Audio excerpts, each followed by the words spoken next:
en esta tarde del día 31 de enero. En primer lugar, muy buenas tardes, estimados alumnos, muy buenas tardes, estimado doctor Rodrigo Lano Romero, quien hoy tiene, digamos, aquí con nosotros la participación de un tema tan importante y relevante como es el análisis económico del derecho tributario en la legislación peruana. Rodrigo, muchas gracias por haber aceptado la invitación. Vamos a tener una participación de tu presentación en calculo unos 35 minutos. Luego iniciamos con una ronda de preguntas, comentarios que los alumnos puedan presentarse. Bien, para los alumnos, el doctor Rodrigo Lano es abogado, es magíster en Derecho Tributario por la Pontificia Universidad Católica del Perú, es especialista en temas de competencia de derecho tributario, análisis económico del derecho, procesal civil, saneamiento físico, legal de propiedades, de derecho municipal, de gestión pública y entre otras áreas también del derecho. Es profesor en la Facultad de Derecho de nuestra institución, de la UTP, así como también de la Universidad Privada del Norte y de la Universidad César Vallejo. Bien, Rodrigo, te escuchamos. Adelante. Ricardo, muchas gracias por la oportunidad. Espero que estén muy bien, mis estimados. Más que una exposición, va a ser un conversatorio. ¿Estamos?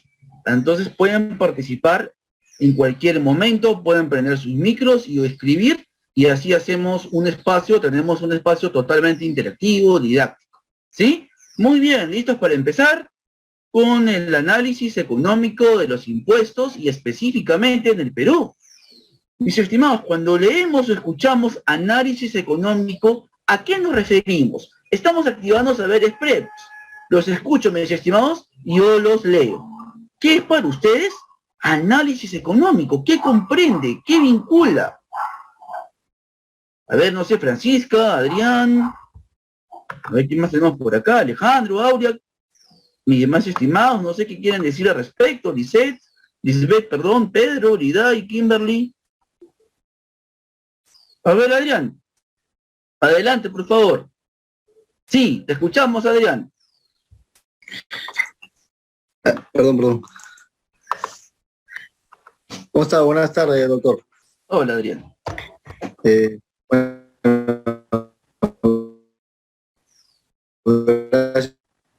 Los impuestos que todos los peruanos de alguna forma aportamos al Estado, ¿no?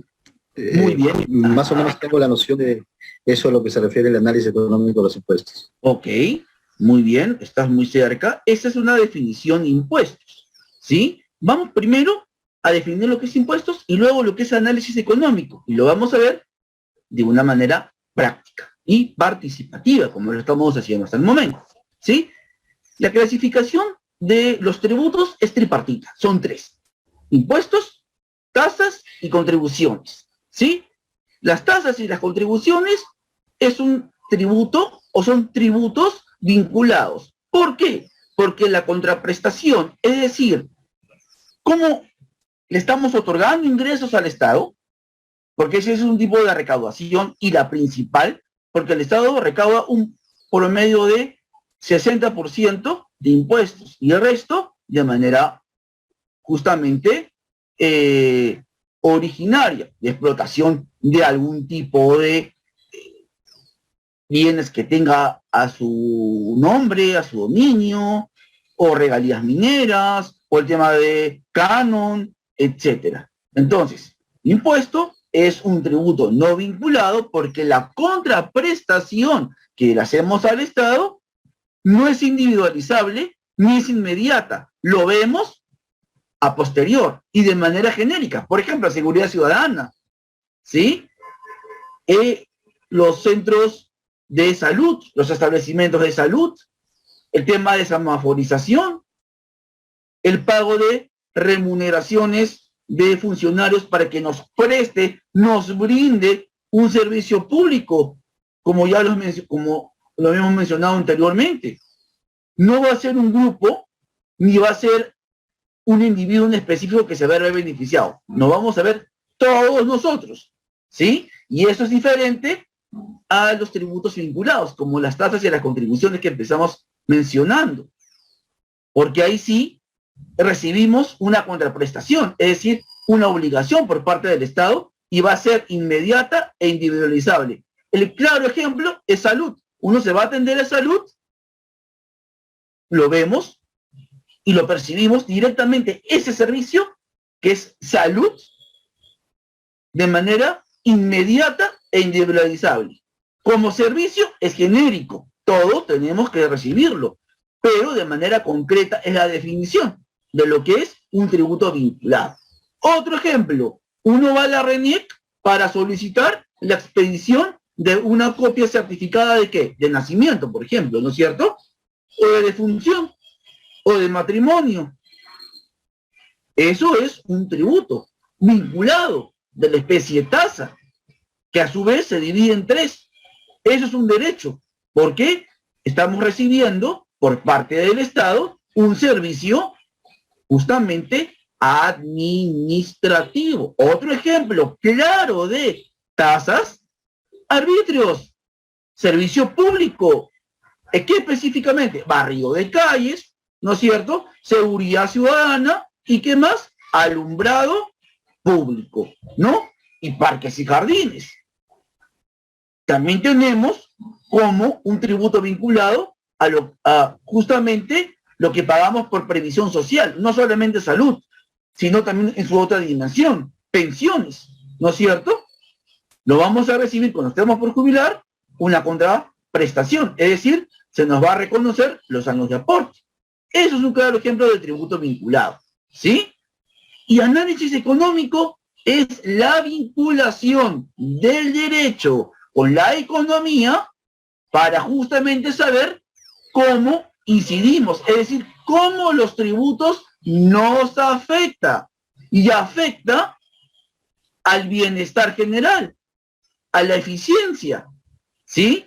Entendiendo por eficiencia no en la concepción de cómo lograr mis objetivos empleando la menor cantidad de recursos, sino entendiéndola como nos hemos beneficiado toda la colectividad.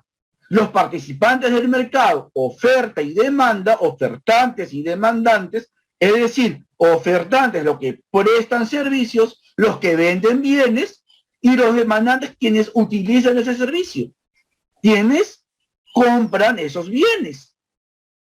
¿Cómo les afecta los tributos? Específicamente el impuesto, que es el tributo vinculado, ¿no es cierto?, a justamente su producción y a la sociedad en general, ¿sí? Muy bien.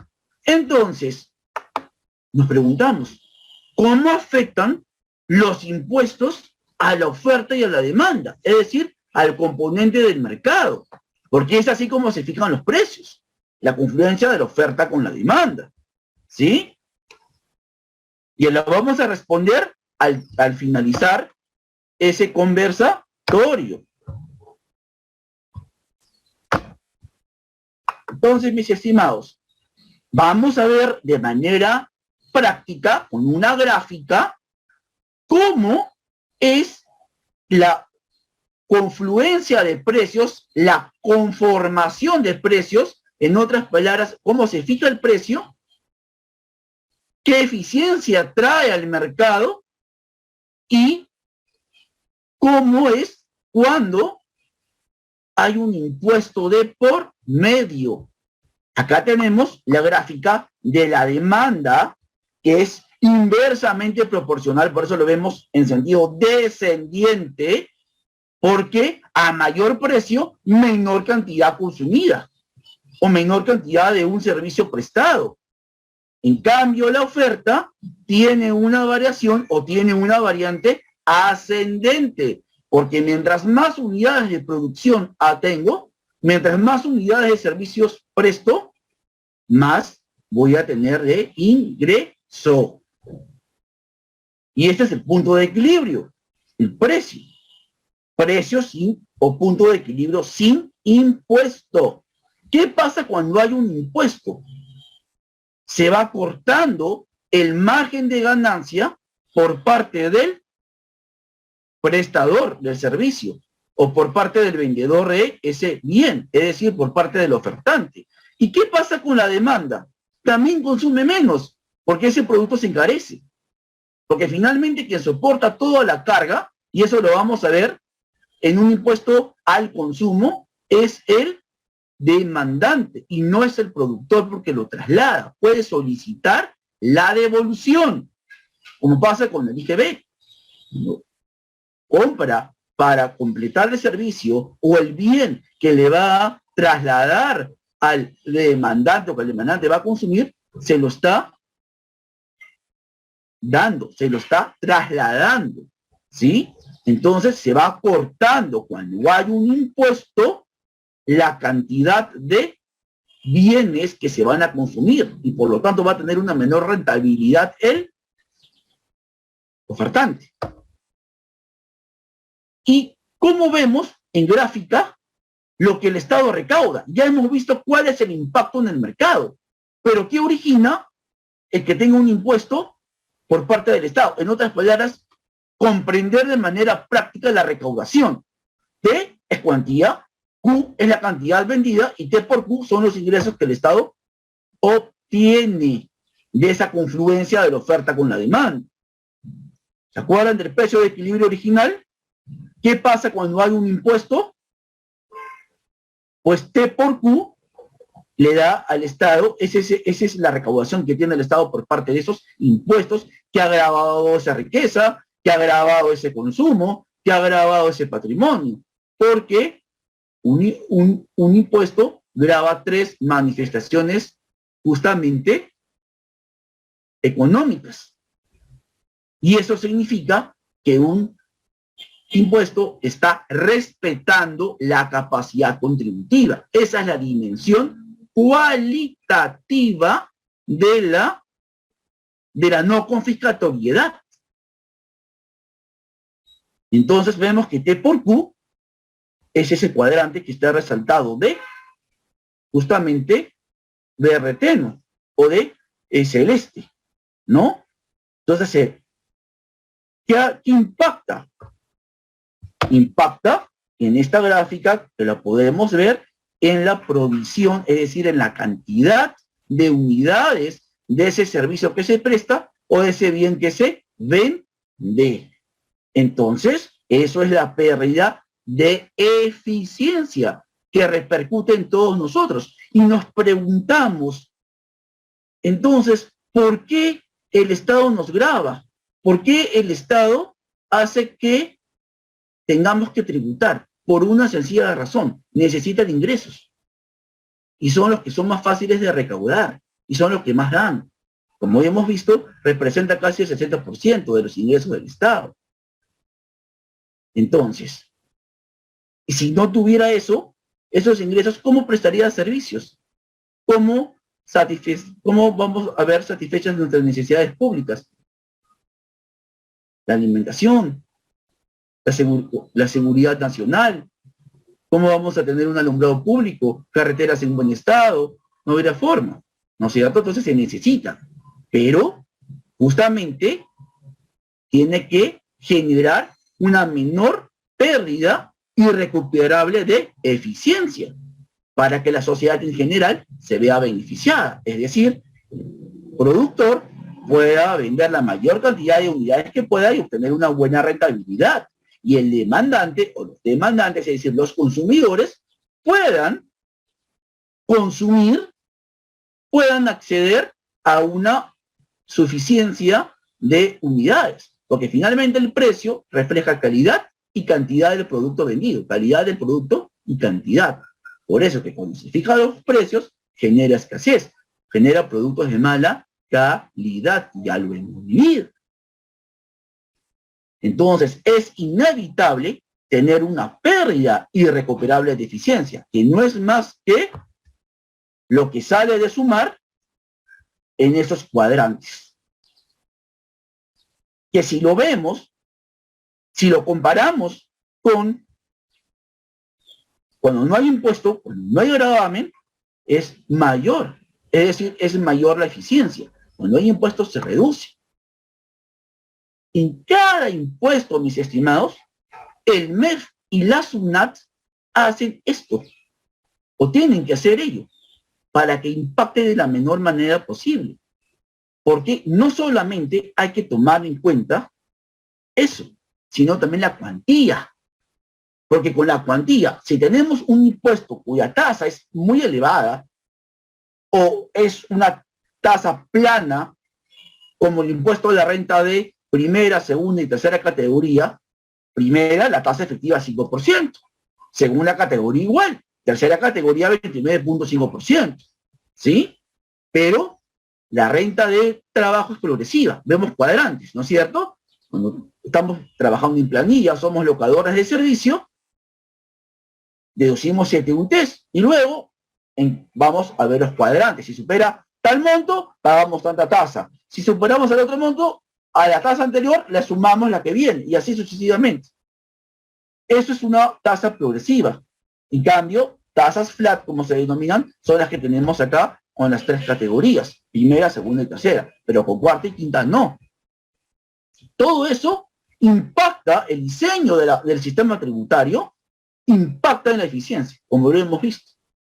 Entonces, si se hace de una manera adecuada, tenemos un buen sistema tributario, la pérdida de eficiencia será menor, si no, será mayor. Y evidentemente, si sumamos la cantidad de exoneraciones que tenemos, genera distorsión. Hace que esa pérdida irrecuperable de eficiencia aumente, como lo estamos viendo acá nuevamente, ¿no? Cuando no hay impuesto, hay ganancias en general, pero cuando hay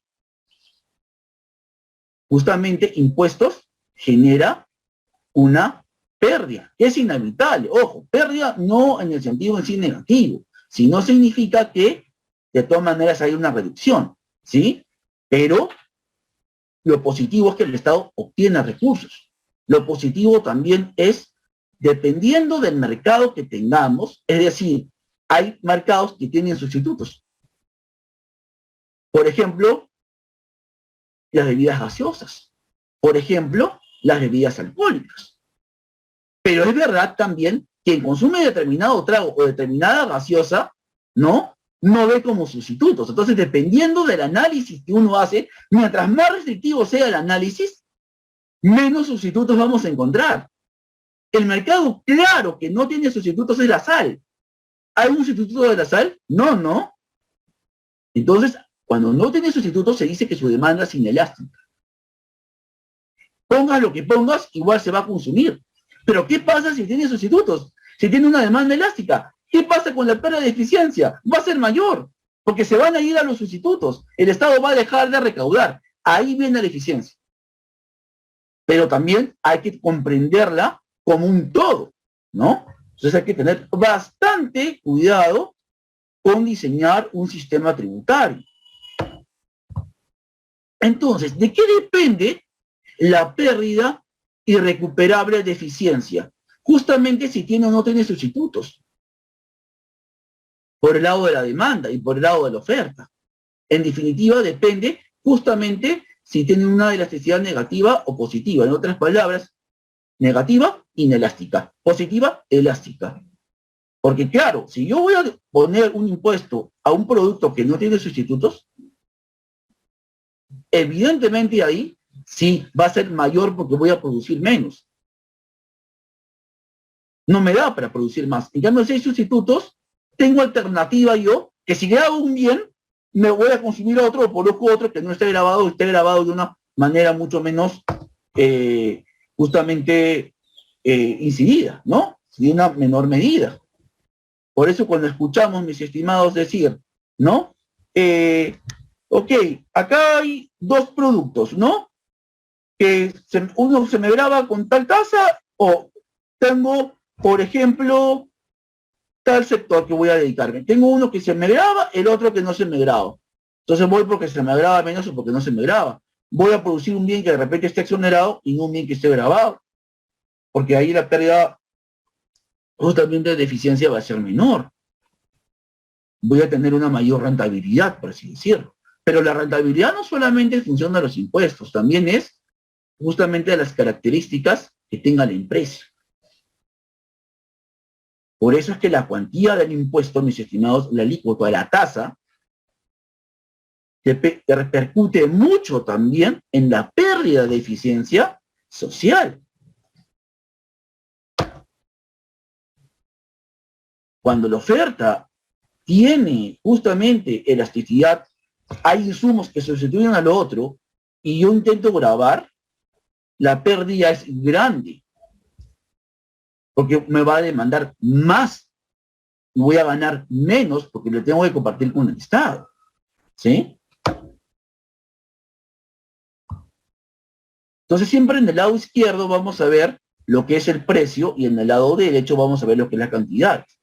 En esa gráfica, en esa recta, tenemos el precio y la cantidad. Precio por cantidad de los dos lados es el punto de equilibrio. Es lo que se debería vender contando con los impuestos todos para que efectivamente sea provista ese bien, ese servicio de una manera suficiente y a un precio que le permita ganar al ofertante.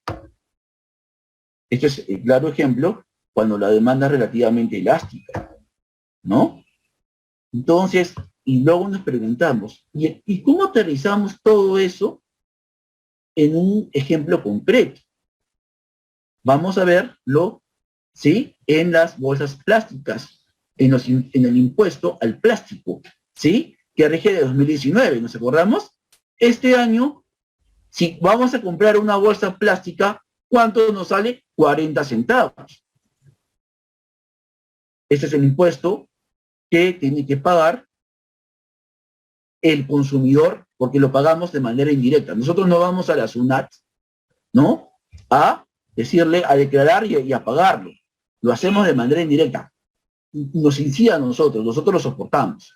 Ya no le podemos trasladar a alguien más. El establecimiento, por ejemplo, el supermercado, que nos la vende, ellos son los que pagan el impuesto, pero de manera directa. Quien verdaderamente lo soportamos somos nosotros, no son ellos. Ellos pueden solicitar la devolución justamente de ese plástico, que finalmente lo produzco para vendérmelo, ¿sí?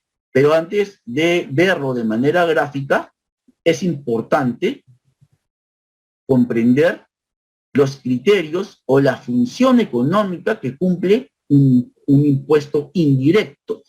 Un impuesto indirecto es al consumo, ¿sí? Sea porque sea de manera genérica el IGB o la manera justamente selectiva. Lo correcto es denominarlo IVA, impuesto al valor agregado, porque se agrega, se traslada, se evita la piramidalización, es decir, se evita gravar sobre un impuesto con impuesto, se traslada, de ahí viene el nombre que es indirecto, porque se lo paga el consumidor no de manera directa, lo soporta, es el contribuyente económico, que no coincide, que no hay identidad con el contribuyente jurídico o justamente de derecho, que es el que vende la bolsa, por ejemplo, ¿no es cierto? Entonces tiene tres finalidades o tres criterios: recaudar, internalizar externalidades, entendiendo por externalidades las consecuencias positivas o negativas que tienen mis actos sobre terceros. Y el precio tiene que reflejar ello, no solamente el precio primario, también el impacto que genera a mi entorno. O desincentivar el consumo de algo que genera perjuicio, daño. Nos preguntamos, mis estimados, ¿y la bolsa plástica qué finalidad cumple? ¿Recaudar? ¿Desincentivar el consumo, que fue su objetivo o su razón de ser o la razón de ser del legislador? ¿O que refleje ese impacto positivo o negativo al medio ambiente? Evidentemente era negativo, ¿no? En la práctica se ha recaudado se ha desincentivado el consumo en un 30% y la recaudación ha sido mayor. Entonces, en la práctica, ¿cuál ha sido su finalidad? Una mayor recaudación y no desincentivar. Porque para que uno desincentive, ¿Qué demanda debe tener? Elástica. Debe tener sustitutos. El plástico no tiene muchos sustitutos, no tiene, es muy difícil. Por eso es que terminó sirviendo para recaudar, ¿sí? Entonces, ya sabemos que una externalidad es positiva cuando genera beneficios y una externalidad es negativa cuando genera un perjuicio. El cigarrillo, etcétera, lo que busca es, en realidad, desincentivar su consumo. Pero en la práctica termina internalizando externalidades. Por eso cuando uno va a la bodega o a comprar un cigarrillo o a comprar una bebida gaseosa, una bebida o justamente una bebida con contenido justamente de alcohol etílico, en realidad en la práctica no está desincentivando, está reflejando el verdadero precio, no solamente el de la producción, el de la ganancia, sino también el efecto negativo que está causando al consumidor, ¿sí? Entonces, retomando el ejemplo de la bolsa plástica, redujo el consumo en 30% aproximadamente, más ha recaudado. Entonces, su finalidad no ha sido el desincentivar, sino el de recaudar. Entonces, mis estimados, mucho cuidado cuando escuchemos, ese impuesto está diseñado para desincentivar tal consumo, en la práctica termina recaudando más que desincentivando, porque no han hecho todo ese análisis económico que hemos visto, ¿no? Y que es importante hacerlo para justamente que cumpla con su finalidad y ver cuánto es la pérdida de eficiencia social. Entonces, ¿cuáles son los efectos económicos de los impuestos? Crear una brecha entre el precio que pagan los compradores y los vendedores. Por eso se dice que hay una pérdida de eficiencia, porque no va a ningún lado ni al otro, ni siquiera la sociedad se pierde. Como consecuencia de esa brecha, la cantidad de vendidas se va a reducir y el tamaño del mercado se va a reducir también, ¿sí? Mis estimados, ¿quisieran complementar algo más? ¿Tienen alguna duda, alguna inquietud, algo que quieran aportar? No los escucho, yo los leo, mis estimados. Aprovechemos este espacio.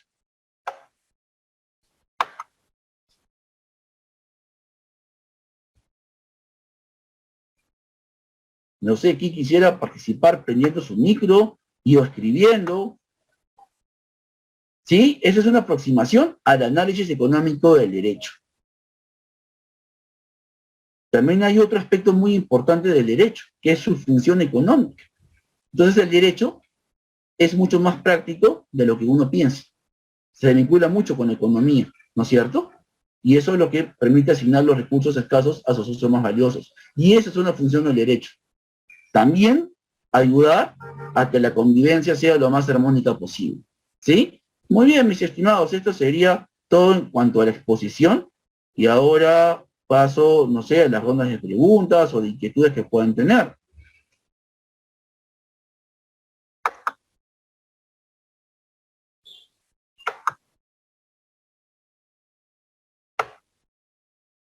A ver, no sé qué tal les pareció la exposición, qué tal ha sido su primera aproximación al análisis económico, a la vinculación del derecho con la economía. Adrián, te escuchamos. Adelante, por favor. Doctor, cuando se refiere no sé, a las negativas, a lo que son perjuicios, daños, ¿se refiere solamente al lado económico o también al lado ambiental? Ambiental. A ver, la definición económica de una externalidad negativa es cuando impacta negativamente, contaminación, daño a la salud, ¿no? Positiva. Yo estoy por ejemplo, en un vecindario donde no había saneamiento, o había, y luego me construyen un club. ¿Qué hace? Es positivo, ¿no es cierto? Me impacta positivamente en la valoración de mi inmueble. Eso es algo positivo, una externalidad positiva, es una consecuencia positiva. Lo anterior es negativa, porque causa un perjuicio. Lo positivo causa un beneficio. ¿Sí? Claro, pero hablando en en algo explícito, ¿no? Como usted decía, el ejemplo que ponía del plástico, ¿no? O sea, en el tema negativo, vemos que causa pues un impacto al tema ambiental, ¿no? En su finalidad ya, ¿no? Pero en el tema positivo, por ejemplo, hablando del plástico, ¿qué podría ser? O sea, claro. Al momento de su uso nada más al inicio, ¿no? Porque después, mayormente el plástico se ha visto en los últimos años que causa pues un daño ambiental por muchos años, ¿no? Entonces es por eso que se ha tomado pues ha salido la ley de que ya no haya más más fabricación de productos plásticos, ¿no? Así es, efectivamente. Por eso es que primero se recaudó o se creó un impuesto al uso de la bolsa plástica. Y luego, este año, o fines del año pasado, sacaron una ley prohibiendo el uso del plástico. Justamente porque al hacer ese análisis, y el análisis económico traía más perjuicio que beneficio. Y había que reflejar en el precio. Por claro, eso es la finalidad de eso era de que era desincentivar, ¿no? O sea, de que la gente ya no consuma eso. Así pero al final ha sido todo lo contrario. Así es, ha sido simplemente recaudación. ¿Por qué? Porque no tiene sustitutos. Más que nada tiene una demanda inelástica. Bueno, sí. ¿No? Entonces lo podrías ver de esa manera.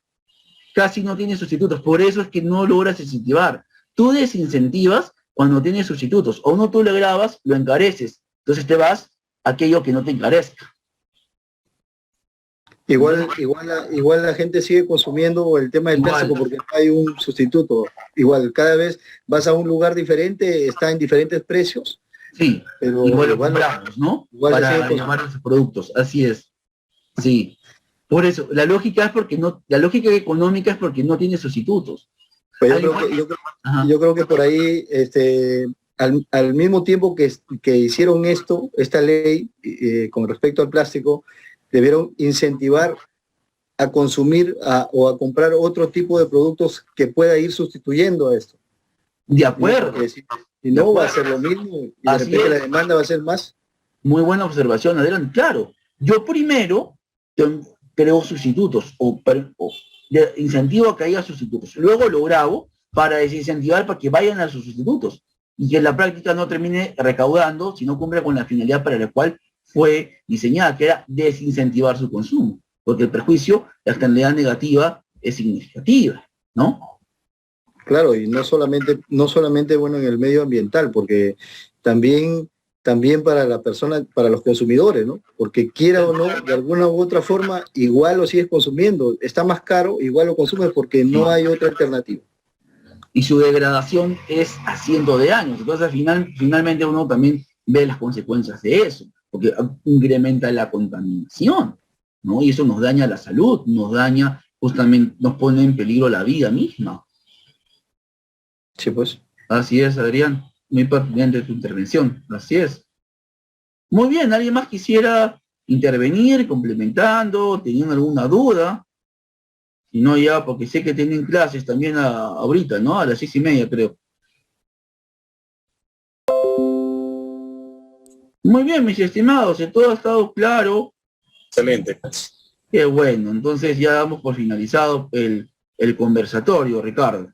A ver, esto tiene... No, nos agradece nada más, Edson. Gracias, Edson.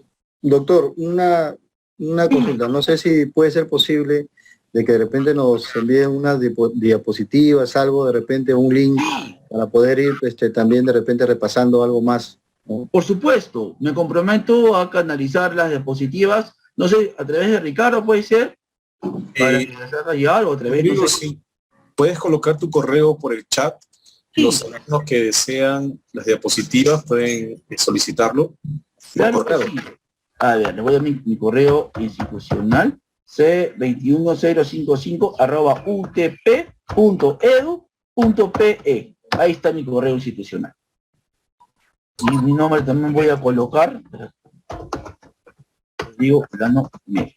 Aquí están mis estimados. Yo les hago llegar, me escriben y yo les remito. Y también otra bibliografía complementaria al análisis económico, para que nos vayamos familiarizando, porque justamente el hacer ese análisis permite tener mayor eficiencia. lograr menos pérdidas, ¿sí? Más beneficios, lograr más externalidades negativas que positivas, más beneficios que costos, ¿sí? Muy bien. Muchas gracias. Bien, Doctor, muchas gracias. una vez más, Rodrigo, muchas gracias por la participación, también a todos los estudiantes, y esperemos volver a tener otro evento y justamente con tu participación, Rodrigo, así que lo vamos coordinando. Encantado, Ricardo, así es. Muchas gracias, un fuerte abrazo. Cuídense mucho. Para ti, igualmente, cuídense bastante, mis estimados. Gracias. Nos vemos.